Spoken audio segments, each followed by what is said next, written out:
Hello guys, welcome back to Sit Journey. ඉතින් උදේ කරපු වීඩියෝ එක තාම අප්ලෝඩ් වෙන ගමන් තාම මේක කම්ප්ලීට් වුණෙත් නැහැ. ඊට කලින් මට වීඩියෝ කරන්න රික්වෙස්ට් එකක් ආවා. හේතුව තමයි මම කලින් ඕගොල්ලොන්ට මෙඩිකල් එක ගැන එක්ස්ප්ලেইন කරපු වීඩියෝ එකේ මම ඉන් ඩීටේල් දාලා නැහැ. මෙන්න මේ ඩිසීස් කන්ඩිෂන් අනුව ඔයාගේ මෙඩිකල් එක පාස් වෙනවා හෝ ෆේල් වෙනවා කියන එක තීරණය වෙනවා කියන එක. ඉතින් දැන් එක එක ඩිසීස් කන්ඩිෂන් දාලා මගෙන් අහනවා මම මෙන්න මේ වගේ කන්ඩිෂන් එකක ඉන්නේ මම පාස් වෙයිද ෆේල් වෙයිද ඔය වගේ. ඉතින් මට හිතුණා ඉතින් ඒගොල්ලෝ ඇත්තටම මේ වෙලාවේ බයෙන්නේ ඉන්නේ. ඉතින් මට රෑ මම කල්පනා කරා ඔයගොල්ලන්ට ඒක එක්ස්ප්ලেইন කරන්න ඕනේ කියලා. ඒ නිසා මම මෙඩිකල් බෝඩ් වල ඉන්න ડોක්ටර්ස්ලා දෙන්නෙක් කන්ටැක්ට් කරගෙන ඒගොල්ලොත් එක්ක සාකච්ඡා කරලා මම ඔයගොල්ලෝ හිතුවා ඉන් ඩීටේල් වීඩියෝ එකක් ඔයාලට දෙන්න ඕනේ කියලා. අපි බලමු මේ වීඩියෝ එකේ මම හිතනවා හොඳ අයිඩියා එකක් ගන්න පුළුවන් වෙයි කියලා.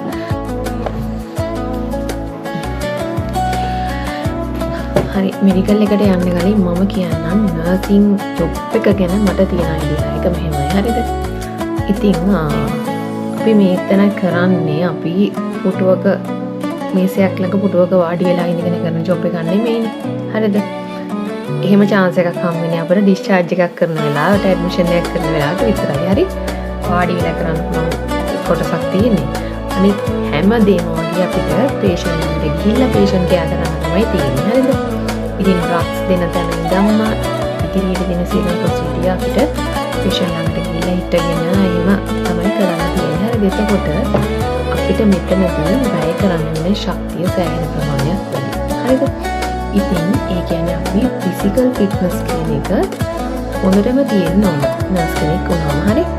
ඉතින් ඇත්තම කතාව හොඳට physical fitness තියෙන මේ කෙනෙක් වුණත් physical upset යන්න පුළුවන් විදිහේ ජොබ් එකක්. මොකද මහන්සි වෙන්න තියෙනවා. මොකද දැන් අපි 24 hours duty තියෙන jobs හරි අඩුයිනේ.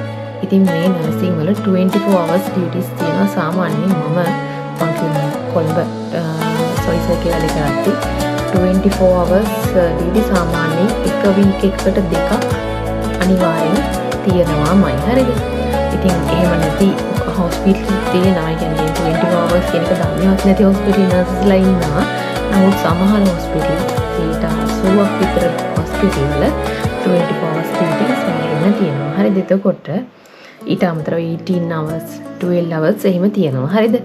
ඉතින් ඔය විදිහේ එක දිගට පැය ගාණක් ඩියුටි එකක් අදින්න සාමාන්‍යයෙන් අපි නර්ස් කෙනෙක් වුණාම හොඳ ෆිට්නස් එකක් තියෙන්න ඕන. හරිද?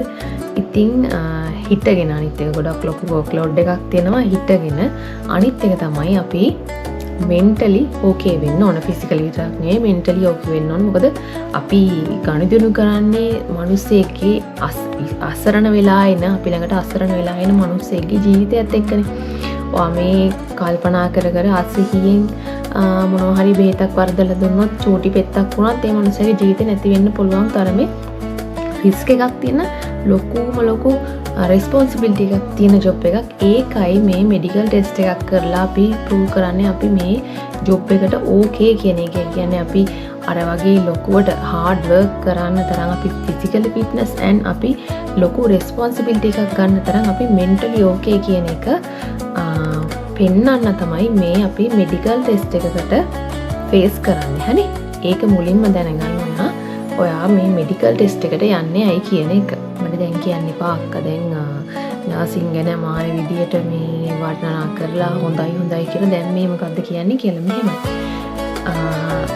දැන් සාමාන්‍යයෙන් පොදුවේ හැමෝම දැනගෙනනේ නර්සින් වලට ඇප්ලයි කරන්නේ. නර්සින් කියන්නේ ටිකක් සොෆ්ට් නෙවෙයි ටිකක් ටෆ් රස්සාවක් කියන එක දන්නවනේ. පොදුවේ සමාජ මතය ඒකනේ. ඉතින් ඒ කියන්නේ සමහර ජොබ්ස් වලට වඩා වර්ක් ලෝඩ් එක වැඩි, ස්ට්‍රෙස් වැඩි. ඒක අනිවාර්යෙන් දැනගන්න ඕන. හරිද? මම ඒක නෑ කියන්නේ.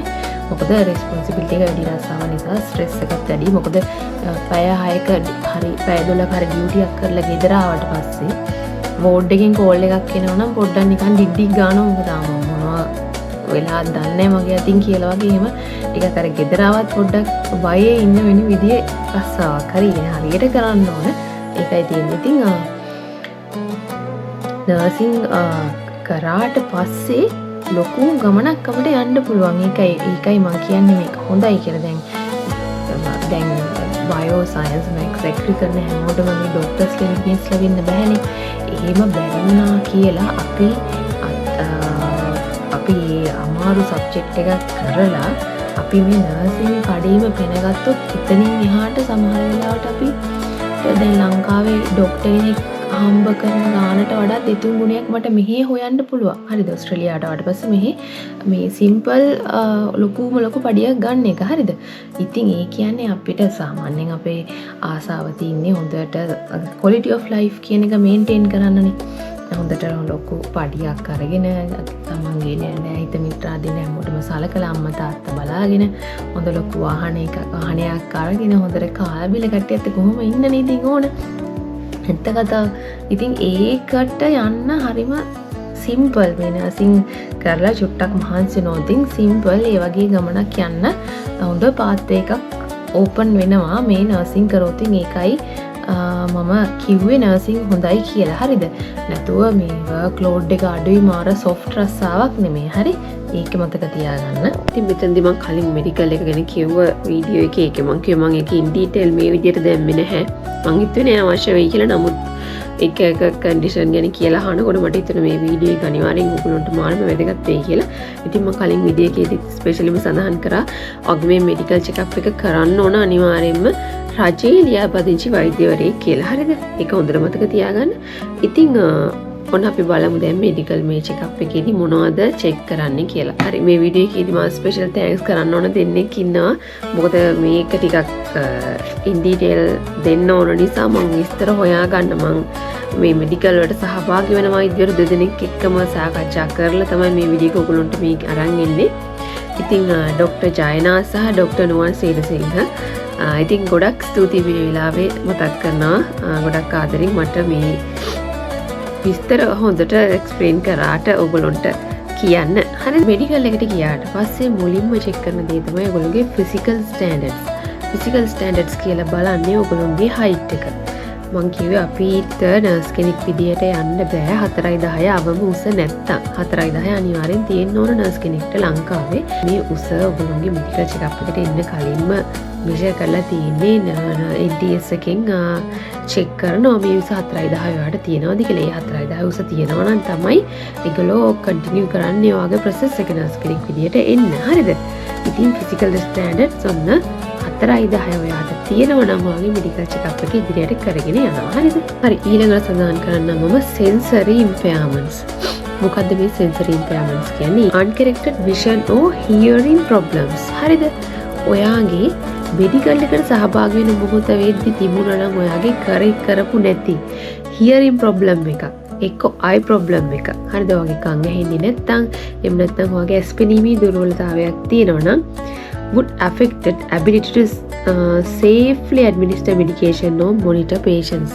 මේ වෙලාව වෙද්දි uncorrected නම් ඔයාගේ ඒ sensory impairment කියන්නේ කන් ඇහිීමේ දෝෂයක්, ඇස් පෙනීමේ දෝෂයක් ඒක කරෙක්ට් කරලා නැති එකක් නම් ඔයා ඒ වෙද්දිත් ඒකට බෙහෙත් අරගෙන තිබුණ නැත්නම් ඒක අනිවාර්යෙන් ඔයාගේ මෙඩිකල් එක රිජෙක්ට් වෙන්න අපෙක්ට් වෙන්න පුළුවන්. ඒ කියන්නේ ඔන්න එක්සැම්පල් එකක් ඇරියට දැන් අපිට patient එක හරියට කමියුනිකේෂන් තියෙන්න ඕනනේ අපි නර්ස් කෙනෙක් විදියට. අපි කියමු දැන් ඕන අපි patient ඩ්‍රග් එකක් දෙන්න යනවා. බෙහෙත් පෙත්තක් දෙන්න යනකොට අපිට ප්‍රොසීඩියර් උගන්වන විදිහට අපි මුලින්ම patient ගෙනියාගේ පොඩ්ඩක් නම අහලා හරියටම අයිඩෙන්ටිෆයි කරගන්නවා මේ යාමද මේ patient අපි මේ බෙහෙත් එක දෙන්න යන patient හරියමද වෙන කෙනෙක්ට දෙන ඩ්‍රග් එකක් වෙන තව කෙනෙක්ට දීලා හරියන්නේ නැහනේ. ඉතින් ඔයාගේ අපි කියමු කන් ඇහෙන්නේ නැති නර්ස් කෙනෙක් නම් ගිහිල්ලා මේ අහනවා ඔයා මේ නුවන්ද කියලා. ඉතින් ඇත්තට මෙතන ඉන්නේ නුවන් නෙවෙයි. දැන් නුවන්ට ගෙනියන බෙහෙත් පෙත්ත තමයි අතේ තියෙන්නේ. එයා වෙන මොකක් හරි නමක් කියනවා. නමුත් ඔයාට කන් ඇහෙන්නේ නැහනේ. ඔයා හිතනවා මේ නුවන් තමයි කියලා. ඔයා ඒ බෙහෙත් පෙත්ත දෙනවා වැරදියට දුන්නොත් හරි දෙයකනදී වුණ දේ.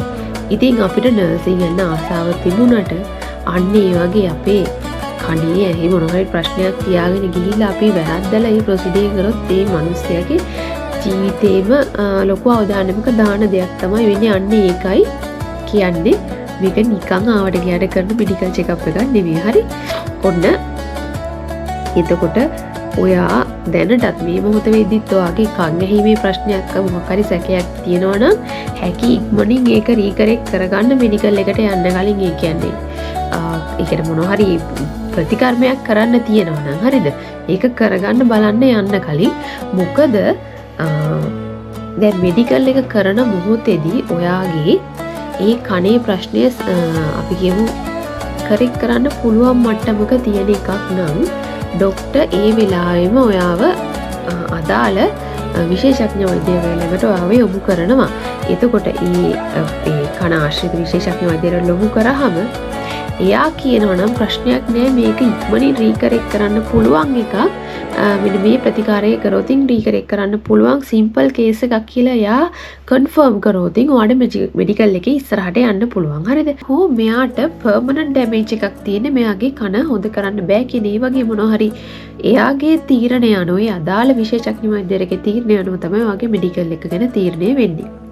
එයා කිව්වොත් බෑ මෙයාගේ මේක පර්මනන්ට් ඩැමේජ් එකක් කියලා එහෙම වුණොත් එතනින් එහාට මෙඩිකල් එක ඉදිරියට ගිහිල්ලා වැඩක් නැහැ. මොකද එතකොට ඔයා මෙඩිකල් එක ෆේල් වෙනවා. හරිද? ඒක නිසා හොඳට මතක තියාගන්න මේ මොහොත වෙද්දී ඔයාගේ රීකරෙක්ට් කරන්න පුළුවන් කනේ ප්‍රශ්නයක් නම් තියෙන්නේ. ඔයා බලන්න උපරිම try කරන්න ඒක හදාගන්න. අපි කියමු ඔයාගේ අදාළ කනේ තියෙන ප්‍රශ්නේ රීකරෙක්ට් කරන්න පුළුවන් සර්ජරි එකක් කරලා. නමුත් ඒ මොහොත වෙද්දී ඔයාගේ සර්ජරි එක කරලා නැහැ සහ ඒ සර්ජරි එක කරන්න යම්කිසි කාලයක් වැය වෙනවා නම් එතනදී ඔයාට මෙඩිකල් එකකින් රිජෙක්ට් වෙන්න වෙනවා. මොකද එතකොට ඔයාට රික්වෙස්ට් කරන්න ඒගොල්ලෝ මේ සර්ජරි එක කරගෙන කනේ ඒක ඕකේ කරගෙන කනේ තියෙන ප්‍රශ්න ඕකේ කරගෙන ඊළඟ ගෲප් එකත් එක්ක නර්සින් වලට සහභාගී වෙන්න කියන යෝජනාව තමයි ඔයගොල්ලන්ට කියන්නේ. හරි. ඊළඟ සෙන්සරි ඉම්ප්ලාන්ට්ස් එක තමයි I කිව්වහම දැන් අපි කියමු ඔයාත් මේ වෙද්දි මේ මොහොත වෙද්දි ඔයා කණ්ණාඩි දාන කෙනෙක් නම් ඔන්න මමත් කණ්ණාඩි දාන කෙනෙක් මමත් මෙඩිකල් එකට සහභාගී වුණේ කණ්ණාඩි දාලා. හරිද? ඉතින් ඔයා කණ්ණාඩි දාන කෙනෙක් නම් ඔයා කණ්ණාඩි දාගෙනම යන්න ඔයාගේ මෙඩිකල් චෙකප් එකට. එතනදී ඔයාට කියවන්න දෙනවා ඉස්සෙල්ලා chart එකේ chart එක ඔයාට කියවන්න පුළුවන් නම් කිසි ප්‍රශ්නයක් නෑ. හරිද? ඉතින් එතනදී චෙක් කරනවා සාමාන්‍යයෙන් නිරෝගී වැඩිහිටියෙක්ගේ 6න් 6 නේ අපි කියන්නේ S2 හොඳයි නම් එයා 6න් 6. නමුත් අපි කියමු ඔයාගේ 1 හැක 6න් 18 කියලා. එහෙම වුණොත් ඔයාගේ අනිත් ඇහැ අනිවාර්යෙන් 6න් 6 වෙන්න ඕන. හරි. මේ විදිහට තියෙනවා ඔය අයි ක්ලිනික් එකට ගියාට පස්සේ ඔයාගේ ඇහැ චෙක් කරන එක ප්‍රොසීඩියර් එකක්. ඉතින් ඒකෙන් ඕකේ වෙන්න ඕන. හැබැයි ඔයා අපි කියමු ඔයාගේ පර්මනන්ට් ඩැමේජ් එකක් තියෙනවා ඇහැක. එහෙම තියාගෙන ඔයා මෙඩිකල් එකට ගියේ කියලා. ඒ මොහොතේදී ඔයාගේ ඇහි ඩැමේජ් එක මේව කළා නැත්නම් කරික් කළා නැත්නම් එහෙම වුණොත් ඒ මොහොතේදී ඔයාගේ මෙඩිකල් එක රිජෙක්ට් වෙනවා. හරිද? ඉතින් දැන් සහ අපි කියමු ඔයාගේ ඒ ඇහි තියෙන මොකක් හරි දෝෂයක් ඔන්න කණ්ණාඩි දාන්න වෙන ප්‍රශ්නයක් තියෙනවා කියලා. එතනදී අදාළ වෛද්‍යවරයා ඔයාට කියනවා මෙන්න මේ විදියට ඔය කණ්ණාඩි දෙක හදව ගන්න ඒක රීකරෙක්ට් කරන්න පුළුවන් කන්ඩිෂන් එකක ඔයා ඉන්නේ. කණ්ණාඩි දාන්න ප්‍රශ්නයක් නැහැ. මෙඩිකල් එක ඕකේ. හරිද? එහෙම ප්‍රශ්නයක් නැහැ. ඊට පස්සේ ඇහි මොනවා හරි අපි කියමු සර්ජරි කරන්න වෙන මට්ටමක ප්‍රශ්නයක් තියෙනවා නම් එතනදී ඔයා විශේෂඥ වෛද්‍යවරයාට අක්ෂි සම්බන්ධ විශේෂඥ වෛද්‍යවරයාට යොමු කරાવી. එතනදී අදාළ විශේෂඥ වෛද්‍යවරයා ඔයාට රික්වෙස්ට් කරනවා මෙන්න මේ ප්‍රතිකාරය ඔයා කරන්න ඕන ඔයාගේ S2 හදා ගන්න නම් කියලා. නමුත් එතකොට ඔයා මෙඩිකල් එක රිජෙක්ට් වෙනවා. මොකද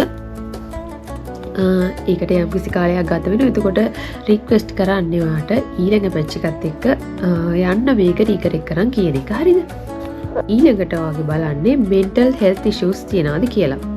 මේක සඳහන් කරලා තියෙන්නේ significant untreated psychiatric conditions of medical health disorders. හරිද? As the role requires strong mental capacity for quick decision making and high endurance and emotional stability. ඔහොම තමයි සඳහන් කරලා තියෙන්නේ. කියන්නේ ඔයා ඒ අදාළ යන මොහොත වෙද්දී මෙඩිකල් එකට යන මොහොත වෙද්දී ඔයාගේ මොනවා හරි මානසික ගැටලු තියෙන කෙනෙක් කියලා ඔප්පු වුණොත් mental health issues තියෙන කෙනෙක් කියලා ඔප්පු වුණොත් එතනදී ඔයාගේ මෙඩිකල් එක කන්ටිනියු වෙන්නේ නැහැ. ඉදිරියට මෙඩිකල් එක ෆේල් වෙනවා. හරිද? ඇයි මේ mental health එක නර්ස් කෙනෙක්ගේ වැදගත් වෙන්නේ?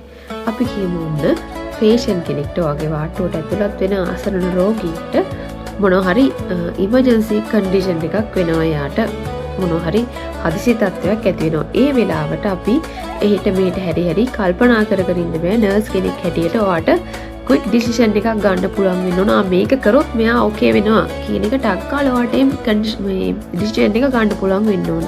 ඔයා මෙන්ටල් හෙල්ත් ඕකේ නැති හරි ස්ලෝලි කල්පනා කරන ක්වික් ඩිසිෂන් එකක් ගන්න බැරි කෙනෙක් නම් එතනදී ඒ අදාළ ඉමර්ජන්සි වෙන පේෂන්ට්ගේ ජීවිතය අනතුරේ වැටෙනවා. මොකද ඔයා කල්පනා කර ඉන්නවනේ.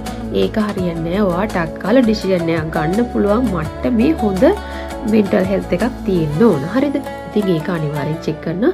ඒක ඔය මෙඩිකල් එකේදී විතරක් නෙවෙයි. ඔයා ඉන්ටර්විව් එකට ගිය වෙලාවේ ඉන්ටර්විව් එකේදී ටියුටර්ස්ලා ඔයගොල්ලොත් එක්ක පොඩ්ඩක් කතා කරනවනේ. එතනදිත් ඒගොල්ලොත් ඒක චෙක් කරනවා. මෙයා මෙඩිකල් මෙන්ටලි ඕකේ ස්ටුඩන්ට් කෙනෙක්ද කියන එක ඒගොල්ලෝ චුට්ටක් බලනවා. හරිද? ඊළඟට හයි ඉන්ඩියන්ස් ඔයාට අධික දරා ගැනීමේ හැකියාවක් තියෙන්න ඕන. මානසිකව අධික දරා ගැනීමේ හැකියාවක් තියෙන්න ඕන. මෙහෙමයි දැන් මම කලිනුත් එක්ස්ප්ලেইন කරා මේ ගොඩක් ලොකු පේෂන්ට්ලා ගොඩක් මැද්දේ ලොකු ස්ටාෆ් එකක් මැද්දේ හයි රෙස්පොන්සිබිලිටි එකක් තියෙන රැකියාවක්. ඉතින් මෙතනදී අපිට ලොකු කැපකිරීම් කරන්න වෙන්න පුළුවන්. සමහර වෙලාවට අපිට ලොකු ප්‍රෙෂර් එකක් එන්න පුළුවන් ඔලුවට. මම මොකද්ද කරන්නේ? මොකද්ද මේ පේෂන්ට්ගේ ලයිෆ් එක වෙනුවෙන් මට කරන්න පුළුවන්? එහෙම කියලා ඉවරලා අන්නේ වගේ ලොකු ස්ට්‍රෙස් එකක් එන්න පුළුවන් මොහොතක් එන්න පුළුවන්. ඉතින් එතකොට ඔයාගේ හොඳ එන්ඩියරන්ස් එකක් හොඳ දරා ගැනීමේ හැකියාවක් තියෙන්න ඕන. හරිද? ඒකටත් අපේ මෙන්ටල් හෙල්ත් එක හොඳ වෙන්න ඕන. ඊට පස්සේ ඉමෝෂනල් ස්ටැබිලිටි. අපි දැන් රැකියාව කරද්දී අපි මානසිකව වැටෙන වෙලාවල් ඕන තරම් තියෙනවා. හරිද? දැන් එකක් ඔන්න සමහරලාට විශේෂයෙන්ම අසරණ වෙලා ඉන්න රෝගීන් එක්ක ගනුදෙනු කරද්දී හරිද? එතකොට හැමෝම ස්ටාෆ් එකත් ස්ට්‍රෙස් ගොඩක් වෙලාවට. ඉතින් ඒ විතරක් නෙවෙයි ලොකු වර්ක් ලෝඩ් එකක් තියෙනවා. පැය 24 hours ඒ වගේ ලොකු පැය ගණන් වල ඩියුටිස් කරන්න වෙනවා. ඉතින් එතකොට අපිට එන ප්‍රෙෂර් එක වැඩි නිසා අපි අපේ මානසික මට්ටම ස්ටැබිලිටි එක විදියට තියාගන්න පුළුවන් කෙනෙක් වෙන්නත් ඕන. ඒ කියන්නේ මුලින් ලස්සන්ට ෆ්‍රෙෂ් පිට අපි ඩියුටි ඇවිල්ලා පැය 12ක විතර ඩියුටියක් ඉවර වෙන අන්තිම මොහොතේ අපි නිකන් ඔහේ අසීහියෙන් වගේ වැඩ කරවතින් හරිද? එහෙම වුණොත් ඒ අදාළ ඉන්න පේෂන්ට්ලගේ ජීවිතය අනතුරේ වැටෙනවා. ඉතින් අපි අපේ ඩියුටිය ඉවර වෙන මොහොත වෙනකම් අපි මෙන්ටලි ස්ටැබිලිටි වෙන්න ඕන. ඒක තමයි මේ කියන්නේ මෙන්ටල් හෙල්ත් එක ඕකේ වෙන්න ඕන කියලා. ඉතින් හරි අපි දැන් කියමු මේ මොහොත වෙද්දිත් ඒ වගේ මොනවා හරි මානසික ප්‍රශ්නයකට ඩ්‍රග්ස් ගන්න කෙනෙක් නම් ඒක කොහොම වෙයිද වගේ මේ මෙඩිකල් එකට. ඉතින් ඒ වගේ මොන හරි ප්‍රශ්නයක් තියෙනවා නම් ඔයා අනිවාර්යෙන් ඒ කන්ඩිෂන් එක ඉන්ෆෝම් කරන්න ඕන අදාළ වෛද්‍යවරයාට. ඒ වගේ මෙඩිකල් චෙකප් එක කරන වෛද්‍යවරයාට. එතකොට ඒ වෛද්‍යවරයා ඔයාව යොමු කරනවා සයිකියාට්‍රිෂන් කෙනෙකුට. ඒ කියන්නේ මානසික විශේෂඥ වෛද්‍යවරයෙකුට යොමු කරනවා. එතනදී එයා ඔයාව චෙක් කරනවා. එයා කියනවා නම් මේක ප්‍රශ්නයක් නෑ, මේ කන්ඩිෂන් එක මෙයාට නර්ස් කෙනෙක් වෙන්න මේක ප්‍රශ්නයක් නෑ කියලා. ඕකේ. හැබැයි එයා කියනවා නම් නෑ මෙයා ඕකේ නෑ, මෙන්ටල් හෙල්ත් ඕකේ නෑ කියලා. එතනදී මෙඩිකල් එක කන්ටිනියු වෙන්නේ නෑ, ඉස්සරහට රිජෙක්ට් වෙනවා. ඉතින් මම දන්න දේ තමයි අමානුෂික නැහැ කවුරුත් මේ ඔය දැන් මෙඩිකල් එක කරන වෛද්‍යවරු අපේ ටියුටර්ස්ලා එහෙම ලොකු අමානුෂික මිනිස්සු නෑ. මෙතනදී ඔයගේ ජොබ් එක නැති කරන්න බලාගෙන ඉන්න කවුරුත් නෑ. හැමෝම බලන්නේ මේ ඉගෙනගෙන මහන්සියෙන් අමාරු සබ්ජෙක්ට් එකක් කරලා මහන්සියෙන් ඉගෙනගෙන මේ ජොබ් එකට එන්න try කරන්නේ. මෙයා විශේෂයෙන් නර්සින් වගේ දෙයක් තෝරගන්නේ ආවට ගියාට නෙමෙයි. හොඳ කැපකිරීමක් කරන්න පුළුවන් දරුවෙක්. හරිද? ඉතින් ඒ වගේ හිත හයිය කෙනෙක්ගේ ජොබ් එක නැති කරන්න ඇත්තටම කවුරුත්ම බලන්නේ ස්ටාෆ් එක බලන්නේ උතනදී අනිවාර්යයෙන්ම ඔයාව ජොබ් එකට ගන්න. හරිද? මම දන්න මේ මොහොත වෙදි දෙන්නෙක් 3 දෙනෙක් විතර ඉන්නවා ඒ වගේ ડિප්‍රෙෂන් ඒ වගේ කන්ඩිෂන් වලට ඉගෙන ගන්න අතරතුරේදී ඩ්‍රග්ස් ගත්ත අය ඉන්නවා. හරිද? නමුත් ඒගොල්ලොන්ට දැන් ඔය වෛද්‍ය වාර්තාවට ඉදිරිපත් වෙලා නැත්තේ. නමුත් ඒ අයට ජොබ් එක අහිමි වෙලා තිබුණේ නැහැ. හරිද? ජොබ් එක අහිමි වෙලා තිබුණේ නැහැ. ඒගොල්ලෝ ජොබ් එකට ඇවිල්ලා ඉන් මෙඩිකල් එක පාස් වෙලා. ඉතින් සමහර වෙලාවට ඒ කන්ඩිෂන් නිසා ඒගොල්ලෝ පීඩා විඳපු අවස්ථා මම දැකලා තියෙනවා. නමුත් ඒගොල්ලෝ ලස්සනට විභාග පාස් වෙලා මේ විදි නර්සස්ලා විදියට වැඩ කරනවා. ඉතින් අර uncontrol mental health uncontrol mental issue එකක් තියෙනවා නම් ඉතින් මෙතනදී අනිවාර්යයෙන්ම ජොබ් එක මෙඩිකල් එක ෆේල් වෙන්න පුළුවන්. නැත්තම් ඒ මොහොත වෙද්දිත් ඔයා ට්‍රීට්මන්ට් ගන්න කෙනෙක් නම් අදාළ සයිකියාට්‍රිෂියන් කියනවා ඔයාට පුළුවන් නම් පුළුවන් බැරි නම් බෑ නර්සින් කරන්න. එයා දෙන ඩිසිෂන් එක අනුව තමයි ඔයාගේ ජොබ් එක තීරණය වෙන්නේ. හරි. ඊළඟ එක physical deformities. Physical deformities කියන්නේ මොකක්ද? බලමු සඳහන් කරන්නේ මොකක්ද කියලා. In a disability or deformity that prevents the candidates from performing daily. හරිද? Demanding physical tasks such as standing for long hours, lifting patients or moving quickly. මෙහෙමයි. දැන් ඔයා ඉන්ටර්විව් එකට යනවනේ ඉන්ටර්විව් එකට යන මොහොතේ ඔයාට අදාළ ටියුටර් ඉස්සරහ අස්සම් කරන්න මොන හරි ඒ ලියන්නේ වගේ තියෙන්නේ නැති. ඒ වෙලාවට සහ ඔයාගේ හයිට් එක බලද්දී මේ මොහොත වෙද්දී ඒ ටියුටර්ස්ලා ඔයාව බාහිරින් ඔයාගේ පෙනුම ගැන පොඩි අයිඩියා එකක් ගන්නවා. ඒ කියන්නේ ඔයාගේ මේ ඇඟිලි එහෙම හරියට තියෙනවද? ඔක්කොම ඇඟිලි ටික තියෙනවද? එතකොට මේ අතපය ඇද වෙලා මොන හරි ප්‍රශ්නයක් තියෙනවද? ඒවා බලනවා. ඒ කියන්නේ ඔයාගේ I have කරනම් ඒ වගේ ප්‍රශ්න තියෙනවා කියලා අනිවාර්යෙන් චෙක් කරලා ඒගොල්ලෝ නිකන් දාලා අයිඩියා එකක් ගන්නවා. එහෙම ඕකේ ළමයි ටික තමයි දැන් ඔය මෙඩිකල් එකට යවන්න ඔයාට සිලෙක්ෂන් ලෙටර්ස් එවන්නේ. නැත්නම් ආවට ගියාට එහෙම සිලෙක්ෂන් ලෙටර්ස් එවන්නේ නැහැ. නැත්නම් ඉන්ටර්විව් එකක් කරන්න එකේ තේරුමක් නැහැනේ.